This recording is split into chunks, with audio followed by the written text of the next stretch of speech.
তাদের যে অ্যাগ্রেসিভনেস আমরা দেখি, এটা প্রমাণ করে যে তারা, এবং আমরা সবাই জানি আমাদের প্রতিবেশী দেশ ভারত, তাদের সবচেয়ে সুবিধা হয় হচ্ছে আমাদের দেশটা যদি একটা অস্থিতিশীল সিচুয়েশনে থাকে, কোথায় আলোচনা করতেছে ওখানে গিয়ে সাথে অস্ত্র বইটই সহ ধরে ফেলে। বাট এখন কেন পারতেছে না?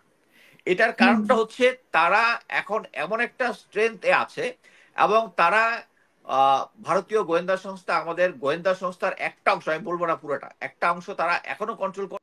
অ্যাকচুয়ালি মির্জা ফখরুল ইসলাম আলমগীর যে বক্তব্যটা দিয়েছেন যে আহ, নির্বাচন হলে সমস্ত সমস্যার সমাধান হয়ে যাবে, আমি তা মনে করছি না এই কারণেই যে আমরা অলরেডি এই 5 মাসে দেখেছি যে আহ, এখন পর্যন্ত আহ, শেখ হাসিনা যারা প্রবাসে আছেন, হ্যাঁ, তারা এবং তাদের সহোদর যারা আছেন এখনো আমাদের অ্যাডমিনিস্ট্রেশন কোনো না কোনো ভাবে রান করতেছেন, এবং এটা আমরা অ্যাটলিস্ট অনুভব করতে পারি এবং বিভিন্ন ক্ষেত্রে। আজকে আমি পিনাকিদার ভিডিও দেখতেছিলাম যে এখানে উনি দেখিয়েছে যে এই এই যে 2024-এর ইতিহাস ওখানে সংকলন করা হয়েছে, কিন্তু শেখ হাসিনার নামই নেওয়া হয় নাই, বা সরকারি যে বাহিনীগুলা এই অত্যাচারগুলো করছে কোনো পার্টির নাম নেওয়া হয় নাই।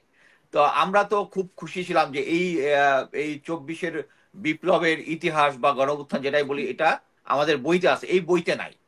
সো আপনি এখন কিভাবে বিশ্বাস করবেন যে ফিউচারটা একটা নির্বাচন হলেই এই সবকিছু শেষ হয়ে যাবে? কারণ এখন পর্যন্ত এই ফ্যাসিবাদের দোসর যারা এখনো সরকারের ইম্পর্টেন্ট সামরিক বেসামরিক সংস্থাতে আছে, এবং ফিউচার, এখন আমরা এমন একটা সিচুয়েশনে আছি, আমার নিজস্ব মতামত এটা, সেটা হচ্ছে যে কোনো সিচুয়েশনে মনে করেন যে এখন একটা নির্বাচন হলো, ঠিকঠাক মতো নির্বাচন হলো, এবং নির্বাচনের পরে একটা নির্বাচিত সরকার আসলো, সেটা যেই হোক, এবং সেই সরকারটাকে অ্যাকচুয়ালি এই আওয়ামীগণ, আমরা জানি আওয়ামী লীগের কাছে প্রচুর টাকা পয়সা আছে এবং তাদের লোকজন আছে, এবং তাদের যে অ্যাগ্রেসিভনেস আমরা ইয়াতে দেখি, শেখ হাসিনার উপস্থিতিতে বা অনুপস্থিতিতে তাদের যে অ্যাগ্রেসিভনেস আমরা দেখি, এটা প্রমাণ করে যে তারা, এবং আমরা সবাই জানি আমাদের প্রতিবেশী দেশ ভারত, তাদের সবচেয়ে সুবিধা হয় হচ্ছে আমাদের দেশটা যদি একটা অস্থিতিশীল সিচুয়েশনে থাকে। তারা এই শেখ হাসিনাকে সাপোর্ট দিয়েছে গত 3টা নির্বাচনে, এবং আহ, যেভাবে গভর্নমেন্টটা সেট করেছে, এবং পরবর্তীতে আমরা সবাই দেখেছি যে এই শেখ হাসিনাকে রাখার জন্য তারা ইভেন ব্রুটাল ফোর্স, তাদের পুলিশ বাহিনী, তাদের এদেরকে ইভেন আমাদের পুলিশ এবং গোয়েন্দা সংস্থার সাথে কিলিং মেশিনে পর্যন্ত নামিয়েছে, তারা হুম। স্নাইপার নামিয়েছে। এরকম একটা সিচুয়েশনে এর সাথে যদি টাকাটাকে আপনি মেনেজ করেন, তাহলে যে আহ, এই প্রফেসর ইউনুস যে একটা জাতীয় ঐক্যের ডাক দিয়েছেন, ঐক্যটা কিন্তু কাজ করতেছে না এখন পর্যন্ত, কিন্তু মানি হুম। টক্স। কারণ আমরা দেখতেছি যে এই স্বৈরাচারের যেসব যারা দোষর ছিল, তারা ইভেন আমাদের যে এক্সিস্টিং যারা আমাদের বন্ধুবৎসল রাজনৈতিক দল যেগুলো মনে, তাদের লোকজনই তাদেরকে ইয়া পার করে দিচ্ছে। সো এখন ভারত অ্যাকচুয়ালি আমাদের ভিতরে তাদের এজেন্ট, এখন তাদেরকে এসে আমাদের দেশে গন্ডগোল আনানোর দরকার পড়ে না। আগে তারা যেটা করতো, তারা শান্তি বাহিনী করেছে, শান্তি বাহিনী অফিসারদেরকে তাদের দেরাদুনে মিলিটারি একাডেমিতে তারা ট্রেনিং দিয়েছে, তারপরে এখানে আমাদের এখানে গন্ডগোল পাড়ানোর জন্য পাঠিয়ে দিচ্ছে। এখন কিন্তু শুধু এই 16 বছরে তারা যে ক্যাপাবিলিটিটা আর্ন করছে, সেটা হচ্ছে it's not only hill tracts, it's all over Bangladesh. এবং এখানে হুম। আর আমরা টাকার কাছে সহজেই বিক্রি হয়ে যাচ্ছি, এবং এখন পর্যন্ত যতগুলো আহ, যে সমস্ত ওই যে কি বলে সচিবালয়ে আগুন থেকে শুরু করে এখন পর্যন্ত যতগুলা এরকম নাশকতা হয়েছে, একটার কি আপনি দেখেছেন সঠিকভাবে হয়েছে? গোয়েন্দা সংস্থা এসে অ্যাডভান্স অ্যাডভান্স তথ্য দিতে পেরেছে, বা হয়ে যাওয়ার পরে তারা এসে বলছে যে ওকে আমরা এটার সাথে যারা পারপিয়েটার যারা আছে তাদেরকে আমরা ধরতে পেরেছি? কেউ কিন্তু করে নাই। দেখেন এই জিনিসটা কিন্তু মানে খুবই একটা সহজ একটা মেকানিজম। মনে করেন যে আম, আহ, সচিবালয়ের এটা ওইখানে আহ, দেখবেন যে হঠাৎ করে কোনো গন্ডগোল হলে দেখার কথা, যখন টেলিফোন গুলা কারা কারা ইউজ করছে, টেলিফোন গুলা নতুন কোনো নাম্বার ওখানে হঠাৎ করে ইমার্জ হয়েছে কিনা, এগুলো চেক করে ইজিলি বের হয়ে যায়। মানে এটা মানে খুব সহজেই বের করা যায়। আমি যেহেতু নিজেই গোয়েন্দা এবং ইনভেস্টিগেশনে ছিলাম, আহ, এই বর্তমানে এই টেকনোলজির যুগে যে কেউ একটা জিনিস করবে, আপনারা তো আগে দেখেছেন যে কি বলে জামাত শিবির তারা কোন রুমের কোন অ্যাপার্টমেন্টে কোথায় আলোচনা করতেছে, ওখানে গিয়ে সাথে সাথে অস্ত্র বইটই সহ ধরে ফেলে। বাট এখন কেন পারতেছে না?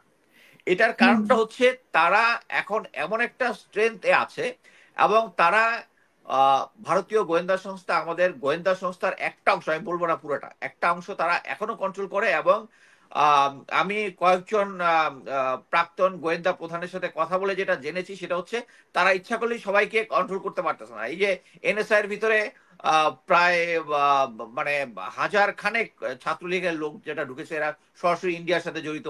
ইভেন একজন ছাত্রলীগের ভারতে পোস্টিং ছিল, তারপর সে ইউকে তে পালায় চলে গেছে যখন তাকে কল ব্যাক করা হয়েছে। এরকম অনেক ইনসিডেন্ট আছে। তো আমি মনে করি যে এখন একটা নির্বাচন আসার পরেও আহ, তখন এই দেশে শান্তি ফেরত আসবে এই কথাটা মানে আমি মেনে নিতে পারতেছি না, মানে আমার কাছে মনে হচ্ছে এরকম হবে না। সো আমি মনে করতেছি আগে এই ফ্যাসিবাসের দোসর যারা আছে এদেরকে ক্লিনজিং যদি না করা হয়। আমরা কিন্তু আজকের নিউজেই দেখলাম যে আসাদের সরকারের সাথে যারা যারা এই ফ্যাসিবাদকে সাপোর্ট করেছে, যারা এই সমস্ত মানে ঘৃণিত গুম খুন বা এই ধরনের কাজের সাথে জড়িত হয়েছে তাদের কিন্তু প্রকাশ্য ফাঁসি দেওয়া হয়েছে। কিন্তু আমরা হচ্ছে সুশীল, আমাদের এই যে ইয়াটা আছে কি বলে, আমাদের যে এই বিপ্লবটা আছে এটা কিন্তু মাঝপথে হাইজ্যাক হয়ে গেছে। যখনই যারা আসিফ নজরুলের সাথে মেজর জেনারেল হামিদ নিয়ে গেছে, নিয়ে গিয়া কারা কারা আহ, কি বলে কারা কারা উপদেষ্টা হবে ঠিক করেছে, তখনই এটা হাইজ্যাক হয়ে গেছে। এবং আমি মনে করি না যে একটা এই ক্লিনজিংটা ছাড়া যদি একটা নির্বাচন দেওয়া হয়, এই নির্বাচন বাংলাদেশকে ঠিক মতো করতে মানে ফাংশন করতে সব দিবে কিনা। সমস্যার সমাধান করে দিবে। আরেকটা জিনিস হচ্ছে, আমি আমার বাংলাদেশের যে পররাষ্ট্র নীতির মধ্যে যে এটা শেখ মুজিব বলেছিলেন না কে, যে আমরা friends to everyone malice two নান, এটার সাথে আমি কঠোরভাবে দ্বিমত পোষণ করছি। যারা আমাদের সাথে hostile we should be hostile to them. আমি আপাতত এখানে শেষ করছি, ধন্যবাদ।